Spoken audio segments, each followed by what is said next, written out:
In this courtroom scene, Mr. Falk is taken into custody after a warrant is discovered for his arrest. The judge explains that he has been indicted for aggravated assault with a deadly weapon, a serious second-degree felony that could carry up to 20 years in prison. The court also reviews Falk's long criminal history, including prior robbery convictions and a drug offense, which puts him at risk of being sentenced as a habitual felon. So, yes, you were under arrest. There's a warrant for your arrest. And the police, the officers are going to get with you on this. 5 CR 1228.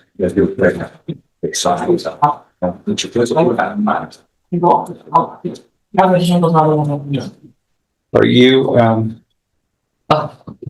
you're Kenlon Falk?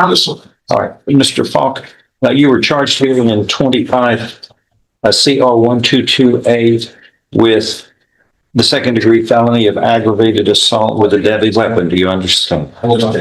Which carries with it up to 20 years in prison. Because this was handed up back in September by the grand jury. And this goes on to allege, though, that you were convicted of robbery 2 times in the 252nd District Court on the same day, May 24th, 2002, long ago. After those 2 convictions were final, it is alleged in the indictment that you committed the offense of illegal possession of a controlled substance, a 3rd-degree felony, and you were subsequently convicted of that on February 21st, 2019, also in the 257. So if all of this is true, you are looking at habitual felon status, no less than 25 years, no more than 99 years confinement in prison or life in prison is what you're facing. You understand? So that's what the guy was facing yesterday in yesterday's trial, who got 55 years in prison. You are under arrest at this moment. Do you understand? Yes, you are under arrest. There's a warrant for your arrest.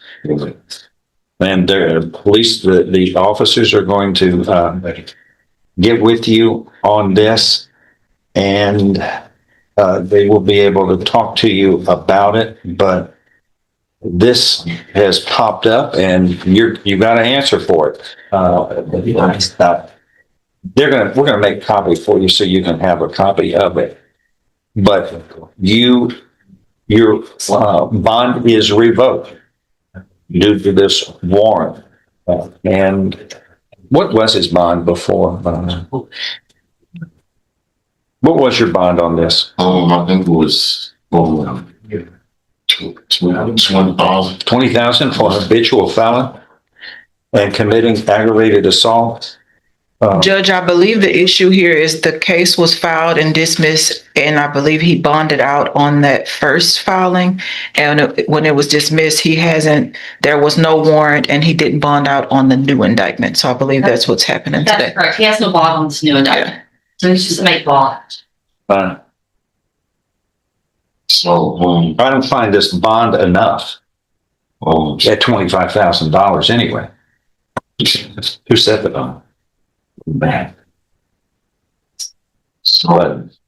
But you are a habitual felon, sir, and these are 2 prior violent crime convictions, and then a serious illegal possession of a controlled substance, and now this is aggravated assault by threatening to use a deadly weapon, namely a vehicle. Because of his past violent convictions and the nature of the current charge, threatening someone with a vehicle, the judge rules that Falk is a danger to the community. His previous bond is revoked, and a new bond of $100,000 is set. If released, he will be placed on strict house arrest with GPS monitoring and limited movement. The judge strongly warns that continued criminal behavior will only lead to harsher consequences. So your bond is increased to $100,000. There's a way to avoid all of this, is to not to commit crimes. And if you post a bond, you will be at home confinement. You must have a GPS device. You cannot leave the home except to and from work, most direct route possible, to and from hospital care, to and from acquisition of food. And those are the other purposes. And that's the way it is. Do you have an attorney? Also, I was, All right. was that Are you unable to hire somebody? at the moment? Fill out an indigent form and an attorney will be appointed to represent you.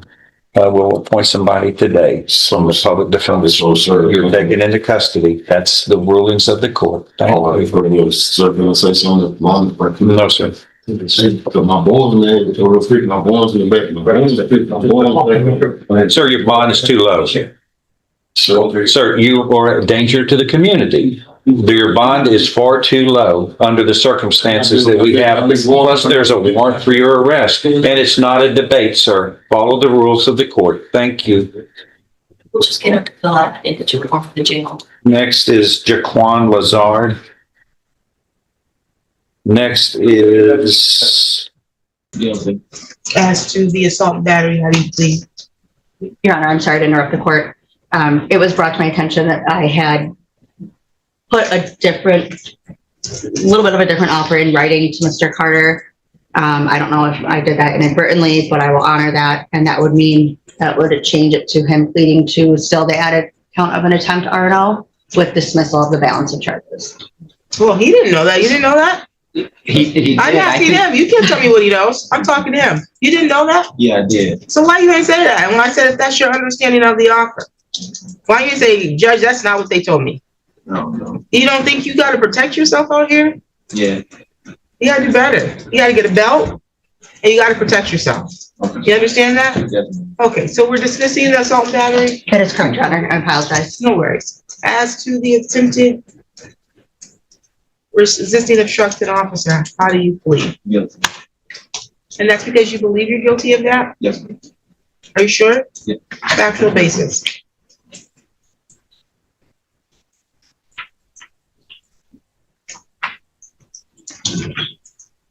Mr. Robinson, on or about December 15th of 2025, were you in the city of Lansing? Yeah. Ingham County? Yeah. More specifically, 3933 Phoenix Drive? Yeah.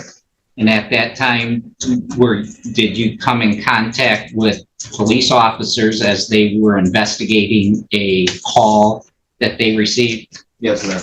Yeah. And at that time, were you in a altercation with a Mr. Johnson? Yes. And the officers gave you commands to stop and you did not immediately stop? Yes. And they actually ended up having to say that command more than one time, isn't that correct? Yes. And you refused to do it at first, correct? Yes. I have nothing further. People are satisfied. The court is satisfied with the factual basis. I'll accept your plea. I your plea to be freely, voluntarily, and intelligently made. This matter is scheduled for sentencing March 6th at 9 o'clock in the morning, okay? We're gonna go downstairs and check in with probation before you leave here today, and they'll get you scheduled for a pre-sentence interview. You have any questions at this time? No. Any additional matters for the record, counsel? No, Your Honor, thank you. The hearing then shifts to another defendant where confusion over a plea offer is addressed. After clarification, assault and battery charges are dismissed, and the defendant pleads guilty to resisting and obstructing a police officer. The judge accepts the plea, schedules sentencing, and orders a pre-sentence investigation. The session ends with the court emphasizing accountability, honesty, and the importance of protecting one's legal rights.